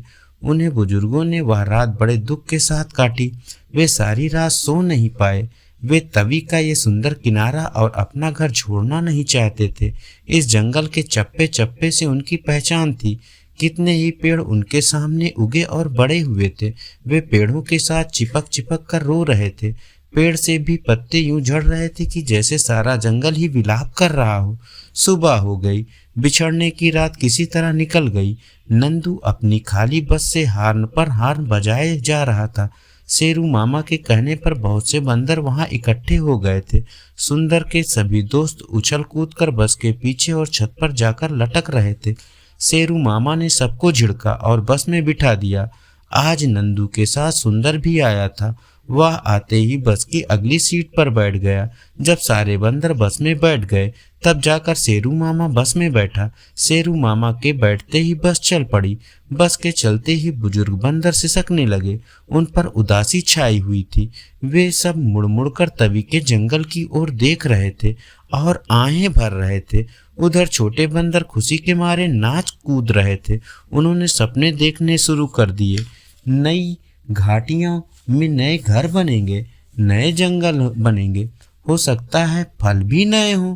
बंदर बच्चों की खुशी का ठिकाना न था। नए जंगल की खुशी में छोटे बंदरों को खुमारी चढ़ने लगी और वे नींद में एक दूसरे पर लुढ़क गए। कोई कोई बातें भी कर रहे थे। बस में एक मेले जैसा लग रहा था। वे नंदनी कब पहुंचे गए पता ही ना चला। चीनू भी कहानी सुनते सुनते नंदनी पहुंच गई थी। वहीं के बारे में सोचते सोचते वह भी सो गई। पापा ने अभी बिस्तर पर पांव भी न रखा था कि चीनू का सवाल तीर की तरह आया। पापा फिर क्या हुआ? फिर क्या होना था? नंदनी के जंगलों में पहले ही कुछ बंदर रह रहे थे। वे इन नए बंदरों को देखकर गुर्राने लगे। शेरा ने देखा तो उसने अपने साथ कुछ लड़ाका बंदरों को लेकर मोर्चा संभाल लिया। वे सब लड़ने को तैयार थे। पापा, दूसरे के घर जाकर कोई लड़ता है? जिसके घर कोई रहने को घुस आए तो वह लड़ेगा ही, है ना पापा? तेरी बात ठीक है चीनू, पर यह भी सच है कि अगर शेरू मामा सबके साथ लड़ने ना जाता तो वे बंदर इनको गुर्रा गुर्रा कर जंगल से बाहर निकाल देते। फिर शेरू मामा और बाकी के बंदर कहाँ जाते? खाने के लिए कहाँ से फल ढूंढते? यहाँ तो सारे पेड़ फलों से लदे हुए थे। फिर क्या हुआ? फिर तो दोनों गुटों के बीच खूब लड़ाई हुई। शेरू मामा तो 10-10 बंदरों के साथ अकेला ही लड़ रहा था। जो कोई उसका थप्पड़ खा लेता वह फिर आगे ना आता। बाकी के सारे बंदर भी शेरू मामा का साथ दे रहे थे। छोटे बंदर बच्चे डर के मारे कांप रहे थे। इतने में एक बहुत सुंदर और तगड़ा बंदर उनके बीच आ गया। वह धीरे धीरे चल रहा था। उसके बाल लंबे हो गए थे। उसकी आंखों में एकदम प्यार भरा हुआ था। उसके माथे में जैसे रोशनी चमक रही थी और उसके मुखमंडल पर बड़ा तेज था। उसे देखते ही दोनों तरफ से लड़ाइयाँ बंद हो गई। दोनों तरफ के बंदर हैरानी से उसे देखने लगे। वह बंदर बीच में पड़ी एक चट्टान के ऊपर जाकर बैठ गया। यूं लगता था जैसे यहाँ कुछ हुआ ही ना हो। ये जादू घटना देखकर सारे बंदर हैरान थे और उसी को देखते जा रहे थे। छोटे बंदरों और उनकी माँओं का डर खत्म हो गया था। माताएं अपने बंदर बच्चों को दूध पिलाने लगी और उनकी जुएं निकालने लगी। चीनू बोली, पापा, बंदरों को जुएं पड़ती हैं और वे उन्हें खा भी लेते हैं। चीनू, बंदर जुएं बड़े स्वाद से खाते हैं। बस अब बाकी की कहानी कल, या कहकर पापा सो गए। आज पापा दफ्तर से लौटे तो थोड़े थोड़े थके से थे। आज दफ्तर में बहुत काम था, इसलिए वो खाना खाकर तुरंत पलंग पर लेट गए। चीनू को थोड़ा गुस्सा भी आया, फिर भी उसे डर लगा कि पापा कहीं सो ही ना जाएं और आज की कहानी कहीं ना पहुंचे। चीनू ने बड़े प्यार से धीरे धीरे पापा को कहा, पापा, कहानी सुनाओ ना, बताओ ना फिर क्या हुआ। चीनू की माँ भी रोज कहानी सुनती थी। उसने भी जोर देकर कहा, जी सुनाइए ना, फिर क्या हुआ।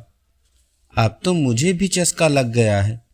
पापा ने सोचा मना करने से कुछ नहीं होगा, थोड़ी कहानी आगे बढ़ा देते हैं। फिर उस स्वामी बंदर ने धीरे धीरे बोलना शुरू किया। उसने सबको सम्मोहित कर लिया था। उसने सभी बंदरों को आदेश दिया कि सभी लोग मिलजुल कर रहें तथा लड़ाई झगड़ा करना बंद कर दें तथा जंगल में मिलजुल कर रहें, भाईचारे को बना कर रहें। स्वामी बंदर की यह बात सुनकर सभी बंदर अपनी गलती पर पछताने लगे। उन्होंने आगे से न लड़ने की कसमें खाई। सभी ने स्वामी बंदर को विश्वास दिलाया कि वे आपस में मिलजुल कर रहेंगे, जंगल में प्यार और सद्भावना का राज्य हो, या कोशिश भी करेंगे। चीनू ने कहा, पापा, मैं भी स्वामी बंदर को देखना चाहती हूँ। पापा ने कहा, बड़ी अच्छी बात है चीनू, ऐसे स्वामी बंदर को कौन देखना ना चाहेगा। ऐसे स्वामी मनुष्यों में भी हो तो लड़ाई झगड़े कब के बंद हो जाएं। चलो पहले कहानी सुनो। स्वामी बंदर की बात सुनने के बाद सबने महसूस किया कि शाम घिर आई है और सबको भूख भी लगाई है। वहां पहले से ही रह रहे बंदरों ने शेरू और दूसरे बंदरों को खाने की दावत दी और सब इकट्ठे होकर जंगली फल खाने के लिए निकल पड़े। अब तक नंदू बस में बैठकर इंतजार कर रहा था। जब उसने देखा कि सब मिलजुल जा रहे हैं तो उसने 2-3 बार हार्न बजाया। सुंदर ने सबको आवाजें दी, बाय बाय किया और बस की तरफ उदास मन से चल पड़ा। घर पहुंचकर सुंदर ने मंगू और उसकी मम्मी को सारी कहानी सुनाई। स्वामी बंदर के बारे में सुनकर सभी बहुत खुश हुए।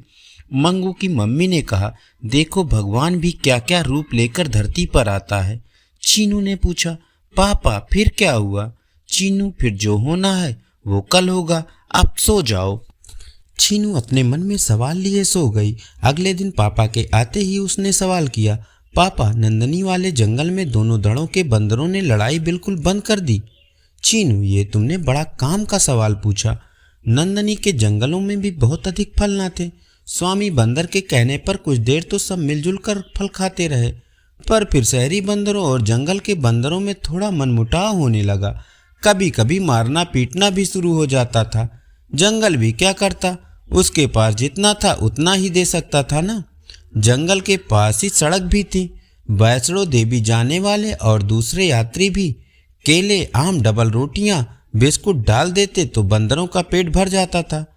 बंदरों का पेट तो भर जाता था, पर चलती बसों के पीछे भागने से कई बार बंदरों के हाथ पैर टूट जाते या वे गाड़ी के नीचे आकर जान दे बैठते थे। चीनू ने दुखी होकर पूछा, पापा क्या उन्हें कोई समझाता न था कि चलती बस के पास नहीं जाना चाहिए? चीनू, आज तो तुम बड़ी अकल वाली बातें कर रही हो। चीनू ने समझा कि पापा मजाक कर रहे हैं। उसने कहा, ठीक है पापा, अब ये बताइए कि आगे क्या हुआ? आगे लो सुनो, आगे क्या हुआ। नंदनी के जंगल में एक दिन फिर स्वामी बंदर आ गया। उसके आते ही सारे बंदर इकट्ठे हो गए। स्वामी बंदर ने सबका हाल चाल पूछा, फिर कहा, इन मनुष्यों द्वारा दी गई वस्तुओं पर अपनी कीमती जान मत गंवाओ। एकदम जो चीज मिल जाए उसका क्या फायदा? मेहनत करके मिली चीज का अपना ही मजा है। एक बात यह भी है कि आप लोग बिना परिश्रम किए मिलने वाले खाने की वजह से सुस्त हो जाओगे। बीमारियां भी पीछे पीछे आने लगेंगी। एक बात और याद रखना, सुस्त और बीमार जीवों को जंगल भी पसंद नहीं करता। जंगल में लगे मीठे ताजे फल अगर पेड़ के बहुत ऊपर लगे होंगे तो सुस्त होने की वजह से तुम उसे तोड़ नहीं पाओगे। तुम्हें छलांगे लगाने का अभ्यास ही नहीं रहेगा। फिर गाड़ियों के नीचे आकर खत्म होते रहोगे।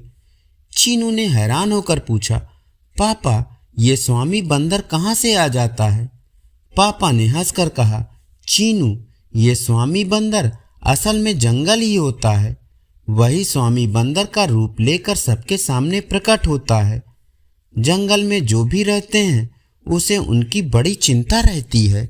वह इन सबको बड़ा प्यार करता है। जंगल में रहने वाले जीव उसे अपने बच्चे ही लगते हैं। इनको विश्वास दिलाने के लिए वह स्वामी बंदर का रूप बनाकर आता है। यह कहकर पापा ने आज की कहानी खत्म की और चीनू को सुनाने के लिए उसे धीरे धीरे थपकी देने लगे। थोड़ी देर में चीनू नींद की गोद में चली गई। फिर क्या हुआ? अगले दिन चीनू का रोज की तरह का सवाल था। सुंदर रोज ही नंदू की बस में नंदनी के जंगल में चला जाता और शाम को बस का हार्न सुनते ही बस में बैठकर घर वापस आ जाता। रात को सोने से पहले वह जंगल में हुई दिन भर की सारी बातें मंगू को बताता। मंगू ये सुनकर बड़ा खुश हुआ कि नंदनी का जंगल खुद ही स्वामी का रूप लेकर बंदरों के लड़ाई झगड़े मिटाता है। उन सबको यह सलाह भी देता है कि वे पेड़ों पर चढ़ें, छलांगे लगाएं, टहनी टहनी पर जाएं और टहनियों से फल उतार कर खाएं। फल खाकर वे एकदम गोलू गोलू हो जाएंगे। जंगल यह कोशिश भी करता है कि जंगल में हर जगह फलों के पेड़ हों ताकि कोई भी बंदर भूखे पेट ना सोए। पर चीनू, वहां भी कुछ लालची लोग आकर पेड़ काट रहे हैं और पेड़ कम होने शुरू हो गए हैं। एक दिन बंदरों ने देखा कि स्वामी बंदर लहूलुहान है और उनके सिर से लहू बह रहा है। चीनू ने चिंतित होकर पूछा, पापा स्वामी बंदर लहूलुहान क्यों हो गया था? चीनू, कुछ लोगों ने जंगल में पेड़ कुल्हाड़ियों से काट दिए थे। तुम्हें पता है चीनू, जब पेड़ काटने के लिए कोई कुल्हाड़ी से पेड़ पर वार करता है तो लूलुहान स्वामी बंदर ही होता है। वह खुद ही तो जंगल है, इसलिए सब बंदरों को प्यार से रहने को कहता है। चीनू को जंगल काटने वालों पर बड़ा गुस्सा आ रहा था। उसने सोचा, ये क्यों जंगलों को काटना चाहते हैं? स्वामी बंदर को लूलुहान क्यों करते हैं? उसने पापा से पूछा, पापा फिर क्या हुआ? स्वामी बंदर को लहूलुहान देखकर सभी बंदरों की आंखों में आंसू आ गए। स्वामी बंदर ने कहा, रोने धोने का कोई फायदा नहीं। तुम लोग सब इकट्ठे होकर जंगल काटने वालों को रोक सको तो मेरे जख्म अपने आप ठीक हो जाएंगे। मैं फिर एकदम हरा भरा हो जाऊंगा। रात को जब सुंदर नंदू की बस में बैठकर घर पहुंचा तो उसने सारी बातें मंगू को बताई। मंगू यह सब सुनकर चिंता करने लगा और सोचने लगा कि क्या किया जाए जिससे लोग जंगल काटने से बाज आएं। उसने निश्चय कर लिया कि वह जंगल बचाने के लिए कुछ ना कुछ जरूर करेगा। अगले दिन स्कूल पहुंचकर उसने अपने सारे साथियों को इकट्ठा किया। फिर उन्होंने सलाह की कि वे सारे अगले दिन नंदनी के जंगल में जाएंगे और वृक्ष काटने वाले लालची लोगों को मजा चखाएंगे। मंगू के दोस्तों ने कहा वे सब उसके साथ हैं। सारे बच्चे अपने मास्टर जी के कमरे में उनसे सलाह लेने गए। मास्टर जी ने सारी बात सुनी। सुनने के बाद उन्होंने कहा कि वो बड़े प्रसन्न हैं कि बच्चों के मन में अपने जंगलों को बचाने की चिंता पैदा हो गई है। उन्होंने कहा, प्यारे बच्चों, ये बात तो ठीक है कि आप नंदनी बन के जंगलों में पेड़ काटने वालों को लेकर दुखी हो, पर खाली दुखी होने से काम नहीं चलेगा। जंगल बचाने का काम भी तुम लोगों को ही करना पड़ेगा। आप सब लोगों को मेरी यही सलाह है कि हफ्ते में एक दिन दूसरे स्कूलों में भी जाओ और वहाँ के बच्चों को भी अपने साथ लो, ताकि पेड़, जंगल, फलों से लदी बेलें, टहनियाँ बचाई जा सकें। जगह जगह और पेड़ भी लगाए जाएं ताकि चारों तरफ हरियाली छाए। हरियाली होगी तो मनुष्य भी साफ हवा में सांस ले सकेगा। अगर मेरी ज़रूरत पड़े तो मैं भी आपके साथ चलने को तैयार हूँ। यह सुनते ही सारे बच्चे खुशी के मारे तालियां बजाने लगे। बच्चों ने कहा कि वे जंगल की हरियाली के लिए कहीं भी काम करने को तैयार हैं। पापा ने चीनू को कहा, चीनू अब सो जाओ, बाकी की कहानी कल सुनना। फिर क्या हुआ पापा? चीनू ने अगले दिन पापा के खाना खत्म करते ही सवाल कर दिया। पापा ने हंसते हुए कहा, बताते हैं भाई, पहले रात के कपड़े तो पहनाऊं। फिर क्या होना था चीनू? अब सारे बच्चे उत्साह से भर उठे थे। मंगू ने अपने आसपास के स्कूलों से अपनी उम्र के और अपने से बड़े बच्चों को इकट्ठा कर लिए थे। अब तो बड़े बच्चे छोटे बच्चों को इकट्ठा करते थे और उन्होंने कमान अपने हाथ में ले ली थी। मास्टर जी ने बच्चों की एक टोली बनाई और मंगू को मॉनिटर चुन लिया। सारे बच्चे मंगू के घर इकट्ठा हुए। मंगू के घर में जो मीटिंग हुई उसमें यह सोच विचार हुआ कि जंगल को बचाने के लिए किन किन लोगों को अपने साथ लिया जाए और गांव-गांव में जाकर लोगों को जंगलों में पेड़ पौधे रोपने के लिए कहा जाए ताकि सब जंगल हरे भरे हो जाएं। सुंदर वहीं बैठा था और उसे नंदनी के जंगल में अपने मित्रों की बड़ी चिंता भी थी। उसने सलाह दी कि सबसे पहले हमें नंदनी के जंगलों में जाकर अपना काम शुरू करना चाहिए। सभी ने सुंदर की बात पर हामी भरी। बच्चों ने जब मास्टर जी को बताया कि वे अपना यह शुभ काम नंदनी से शुरू करना चाहते हैं तो मास्टर जी ने मंगू को कहा कि जाने से पहले एक कॉपी पर सारा प्रोग्राम लिख लो। शनिवार से पहले कॉपी मुझे एक बार दिखा दो।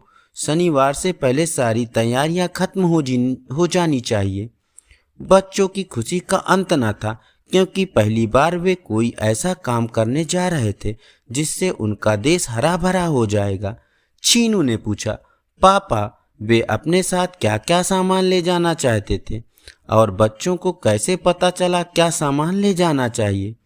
चीनू, उनके मास्टर जी ने बता दिया था कि बच्चों को किस सामान की जरूरत होगी। बच्चे भी बड़े उत्साहित थे। बड़े बच्चे भी शामिल थे। मास्टर जी भी साथ ही जा रहे थे। सामान में 4 तंबू जिसमें बच्चे बैठ सके, खाना बनाने के लिए पतीले, कढ़ाइयाँ, कलछुलें, कागज की प्लेटें, गिलास, सोने के लिए बिस्तर, आटा, दाल, चावल, सब्जी, घी, तेल, मसाले। इसके अलावा पेड़ पौधे रोपने के लिए पनीरियाँ और अलग अलग किस्म की खुरपियाँ और दूसरे औजार जो भी इस्तेमाल के हो ले जाने थे। चीनू खुश होकर बोली, पापा फिर तो ये पिकनिक हो ही गई ना। हाँ बेटा, जब भी दोस्त इकट्ठे होते हैं वह पिकनिक ही होती है। चल अब कहानी सुन। कहानी तो आपको आसमान पर भी ले जा सकती है, पर ख्यालों में वैसे वहां कोई नहीं जा सकता। देखो चीनू, अब चुपचाप कहानी सुनो। मंगू ने अपने पापा नंदू को सारी बात बताई और कहा कि शनिवार को हम नंदनी जाना चाहते हैं। नंदू भी बच्चों में यह उत्साह देखकर बड़ा खुश हुआ। उसने शाम को ही बस की छत पर सारा सामान लाद दिया। सुबह तड़के ही बच्चे आ गए तो नंदू सबको बस में बिठाकर नंदनी ले गया। मास्टर जी भी साथ में ही थे। उन्होंने नंदनी के पहाड़ के नीचे एक सुंदर स्थान देखकर वहां तंबू लगवा दिए। हरी दूब वहां गलीचों की तरह बिछी हुई थी। आसपास खूब घने पेड़ थे। पास में ही ढलान पर साफ सुथरे पानी का एक झरना भी था। वहीं पर नहाने के लिए एक सुंदर बावड़ी भी थी। तंबू, बिस्तर, बर्तन और दूसरे सामान उठाने के लिए सबने खुशी खुशी हाथ बटाया। पहले बंदर बावड़ी में जाकर पानी में हाथ डाल डाल कर सब बच्चों को बुलाने लगे। बच्चों का मन बावड़ी में नहाने को करने लगा। मास्टर जी से पूछा तो उन्होंने कहा कि पहले सांस तो ले लो, सामान को ऐसा स्थान पर रखो, फिर नहाने जाना। सभी बच्चों ने मिलकर सामान करीने से रखा, फिर अपने अपने तौलिया लेकर बावड़ी में नहाने चले गए। बच्चों ने देखा कि बावड़ी में अंदर एकदम फिसलन थी। साफ ना करने की वजह से खूब गंदगी भी थी। मास्टर जी ने आकर सबको बताया कि घास लेकर इसे घिस-घिस कर साफ करो। मास्टर जी खुद भी बच्चों के साथ बावड़ी साफ करने में लग गए। थोड़ी ही देर में बावड़ी चमकने लगी। पानी बह जाने से ताजा सुंदर साफ पानी बाहर आने लगा। बच्चों का यह सारा काम बंदर पेड़ों पर बैठकर देख रहे थे। शेरू मामा ने सब बंदरों को कहा कि अब से हम सब बावड़ी को ऐसे ही साफ सुथरा रखेंगे। सारे बंदर पेड़ों से नीचे उतर आए और बच्चों ने जो कूड़ा बाहर निकाला था उसे एक बड़े गत्ते में रखकर दूर एक गड्ढा खोदकर उसे दबा आए। वह स्थान एकदम साफ हो गया। चीनू ने पूछा, पापा बावड़ी में कितना पानी था? मेरा मन भी बावड़ी में नहाने को करता है।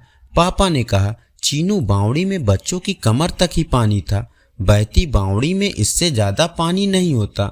मास्टर जी ने पहले बावड़ी का पानी देख लिया था ताकि कोई बच्चा बावड़ी में डूबे नहीं। जब सभी बच्चे नहा चुके तो मास्टर जी ने सब बच्चों को कहा कि वे यहाँ मस्ती करने नहीं आए हैं, जल्दी से नाश्ता करके काम पर निकलना है।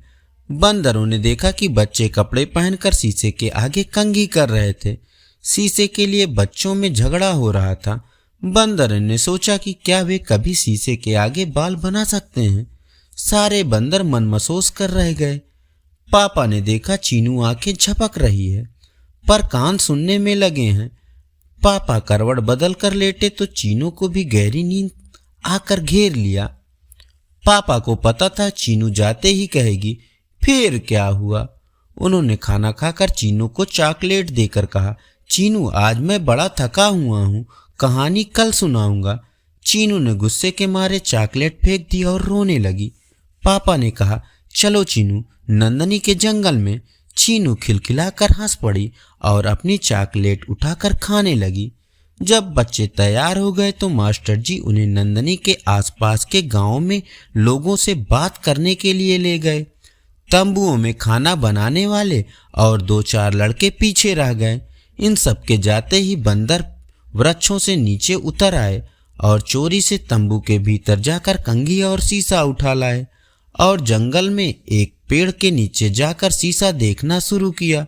सिर पर उतने बाल तो थे नहीं, फिर भी वे कंघी करने लगे।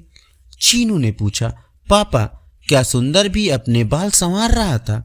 नहीं, वह तो लड़कों के जाते ही सड़क पर गया और गाड़ी में से यात्रियों ने जो बिस्किट और केले फेंके थे वह लाकर खाने लगा। वह पेड़ पर बैठा हुआ था और केले खाकर छिलके नीचे फेंक रहा था। उसने ऊपर से देखा कि एक बड़ी सुंदर और गोल मटोल बंदरी जमीन खोद खोद कर मिट्टी खा रही थी। सुंदर पेड़ से नीचे उतरा और चुपचाप उसके पीछे आकर खड़ा हो गया। अचानक बंदरी की नजर उस पर पड़ी और चीखने लगी। सुंदर ने उससे कहा, सैलू तुम डरो नहीं, मैं कोई भूत प्रेत नहीं हूं। बंदरी ने उत्तर दिया, मेरा नाम सैलू नहीं गौरी है। या तो बड़ा सुंदर नाम है।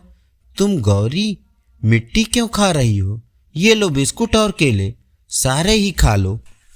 गौरी ने झिझकते हुए केले और बिस्कुट ले लिए और फटाफट खाने लगी। सुंदर ने कहा, धीरे धीरे आराम से खाओ, मैं वापस नहीं लूँगा। खाने के बाद जब गौरी का पेट भर गया तो उसने भी सुंदर का नाम पूछा। फिर दोनों की दोस्ती हो गई। गौरी ने सुंदर को बताया कि वह इस जंगल में बंदरों के सरदार की बेटी है। उसके बापू का नाम जंगी है। जंगी का नाम सुनते ही सुंदर को पहले दिन की लड़ाई याद आ गई। जो सहतूत की टहनी लेकर उसको डरा रहा था वही जंगी था। सबसे आगे होकर वही लड़ाई कर रहा था। सुंदर ने कुछ केले और बिस्कुट झाड़ियों में छिपा कर रखे हुए थे। उसने तंबू में से एक प्लास्टिक का थैला लिया और उसमें सब कुछ डालकर गौरी को दे दिया। फिर उसने बड़े सुंदर ढंग से गौरी को पूछा, गौरी क्या तुम मुझसे शादी करोगी? गौरी जितनी सुंदर थी उतनी ही शर्म वाली भी थी। उसने कहा, सुंदर तुम घर आकर मेरे बापू से बात कर लेना। चीनू ने कहा, पापा क्या? फिर सुंदर उसके बाप के पास गया। पापा ने कहा, सुंदर ने कहा कि वह आएगा, पर वह मन में डर भी रहा था कि कहीं जंगी उसकी गर्दन ही न मरोड़ दे। पर गौरी उसे पसंद आ गई थी, इसलिए उसने जंगी के पास जाने का फैसला कर लिया। सुंदर अपने तंबू में आया तो उसने देखा कि बंदर तंबू में घुसकर सारा सामान खोल खोल कर देख रहे हैं। वह सबको बाहर निकालकर सामान एक जगह पर रखने लगा। सबके आने से पहले उसने तंबू एकदम चमका कर रख दिया था। चीनू अब तुम सो जाओ, मेरी आंखों में भी नींद भरी हुई है। अगले दिन पापा खा पी कर जब बिस्तर पर बैठे तो चीनू ने हाथ में ली हुई किताब बंद करते हुए कहा, पापा फिर क्या हुआ? अच्छा फिर मास्टर जी, मंगू और उसके सारे साथी नंदनी गांव व उसके आसपास के गांव में जितने भी स्कूल थे वहां जाकर स्कूल के बच्चों को जंगल बचाने के लिए कहने लगे। मास्टर जी ने एक स्कूल में छोटा सा भाषण भी दिया। पापा भाषण क्या था? चलो मैं तुम्हें उनका पूरा भाषण सुना देता हूँ। प्यारो बच्चों और मेरे दोस्त मास्टर साहब, ये सारे बच्चे जम्मू से आपको यह कहने आए हैं कि हम लोगों से पेड़ ना काटने और जंगलों को हरा भरा रखने के लिए प्रार्थना करने चाहते हैं। हम चाहते हैं कि जंगल जो हम सबके अपने हैं, आपके हैं, हमारे हैं, हमारे बच्चे के हैं, इनको बनाए रखने में नए पेड़ लगाने के लिए आप हमारे साथ हाथ बटाएं। ये पेड़ भी हमारे वैसे ही दोस्त हैं जैसे आप हमारे दोस्त हैं। ये बोल नहीं सकते, चुपचाप कट जाते हैं, इसलिए इनकी तरफ हमारी जिम्मेदारी ज़्यादा है। दोस्तों, ये पेड़ सिर्फ हमें ठंडी छांव ही नहीं देते, ये अपनी जड़ों में ठंडा पानी भी जमा करके रखते हैं। यही वजह है कि इनके आसपास कुएं, बावड़ियाँ, झरने गर्मियों में भी नहीं सूखते। दोस्तों, ये पेड़ सिर्फ हमारे दोस्त ही नहीं, हमारे माँ बाप की तरह हमारी दुख तकलीफ़ों को दूर करके हमें साफ सुथरा जीवन देते हैं, ताज़ी हवा देते हैं। मैं आप सब बच्चों को कहूँगा कि अपने गांव और जंगलों में एक एक बच्चा 5-5 पेड़ लगाए और उनकी देखभाल करे। मास्टर जी का भाषण खत्म होने पर सब बच्चे उठ खड़े हुए और जोर जोर तालियां बजाने लगे। मंगू और उसके साथी कई पेड़ों की पनेरियां साथ ले गए थे। उन्होंने वहां के बच्चों के साथ मिलकर थोड़ी थोड़ी दूरी पर गड्ढे खोदे और वृक्ष रोप दिए। बच्चों ने 5-5 वृक्षों की जिम्मेदारियां ले ली। सब बच्चों ने मिलकर कसम खाई कि वे अपना जंगल किसी को भी न काटने देंगे। इस तरह गांव-गांव जाते और लोगों से मिलते उन्हें काफ़ी देर हो गई। अपने तंबुओं में वापस लौटे तो फिर एक बार बावड़ी के ठंडे पानी में नहाने को मन कराया। सारे बच्चे छल छल करते ठंडे पानी में डुबकियां मारने लगे। फिर तरोताज़ा होकर रात के खाने की तैयारी करने लगे। जो लड़के दिन में वहीं रह गए थे वे जंगल में घूमने निकले। कई लड़के शाम के खाने की तैयारी देखने लगे। वहाँ ईंटें तोड़कर चूल्हे बन गए थे, उन पर सब्जियां दालें बनने लगी। जो रसोइये साथ आए थे वे रोटियां बनाने लगे ताकि उस समय कोयलों पर सेंक सेंक कर सबको दे सकें। मास्टर जी जिसे जो काम सौंपते वह तुरंत उसमें जुट जाता था। चूल्हे पर जब सब्जियां चढ़ी तो मसालों की महक सारे जंगल में फैल गई। सुंदर और उसके साथी भी सुगंध लेते हुए तंबुओं के पास आ गए। जब खाना तैयार हो गया तो सारे बच्चे अपनी अपनी थालियां और कटोरियां लेकर पंक्तियों में बैठ गए। मंगू मास्टर जी और कुछ लड़के सबको परोसने लगे। बच्चे सारा दिन घूमते रहे थे, इसलिए सबको बड़ी भूख लगी थी। खूब पेट भर कर सबने खाया। सुंदर और उसके दोस्तों को भी पेट भर कर खाना मिला।